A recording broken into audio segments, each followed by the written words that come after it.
మీ అందరికి అనీష్ కపూర్ తెలుసా? Wait sir Anish Kapoor తెలుసా? సరే, ఇంకో విధంగా చెప్పాలి అంటే మనము షికాగో బీన్ దగ్గర ఉన్నాం. సో షికాగో బీన్ లో ఇది 2004లో స్టార్ట్ చేశారు. ఈ కన్స్ట్రక్షన్ అయిపోయింది అండ్ దీన్ని డిజైన్ చేసిన అతని పేరే అనీష్ కపూర్, అంటే మన ఇండియన్ ఆరిజిన్ ఉన్న పర్సన్. సో ఈ బీన్ స్ట్రక్చర్ అనేది స్కై లైన్ కి వెళ్ళాలి అని, బట్ ఇక్కడ నుండి మీరు గాల్లోకి వెళ్తున్నట్టు అతను చూపించేలాగా దీన్ని డెడికేట్ చేస్తూ చూపించారు అనమాట. అండ్ ఈయన దీన్ని 160+ స్టీల్ ప్లేట్స్ కలిపి ఈ బీన్ షేప్ ని క్రియేట్ చేసుకోవచ్చు. ఇది ప్రతి ఒక్కరి ఫేవరెట్. ఇది స్కైవే లాగా తీసుకుంటూ ఉంటారు, గేట్ వే టు స్కై లాగా. ఇది ఉన్నది షికాగోలో, which is in Michigan avenue.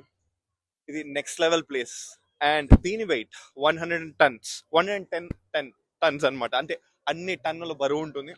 ప్రతి ఒక్కళ్ళ ఫేవరెట్ స్పాట్ ఇది. షికాగో వచ్చిన ప్రతి ఒక్కరు, ఇది డౌన్ టౌన్ లో ఉంది. అక్కడ చూసుకుంటే కనుక in the mids of the sky lines కిందేమో ఐస్ స్కేటింగ్ అవుతుంది. ఇక్కడ మనం అబ్జర్వ్ చేస్తే పీపుల్, కిడ్స్ అందరు కలిసి ఎంజాయ్ చేస్తూ ఈ స్కై అండ్ ఈ స్నోని ఎంబ్రేస్ చేస్తూ. అక్కడైతే మనకి క్రిస్మస్ ట్రీ ఉంది.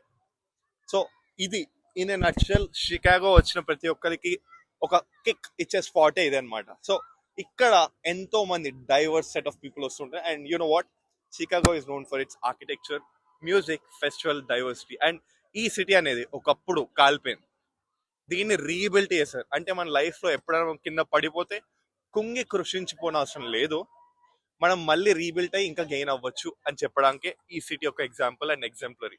సో అది matter. This about the Chicago bean by sir Anish Kapoor. 2004లో స్టార్ట్ చేశారు. ఇది మాత్రం గుర్తుపెట్టుకోవాలి మనం. Stadium TV 9 for more updates. This known signing off. Thank you.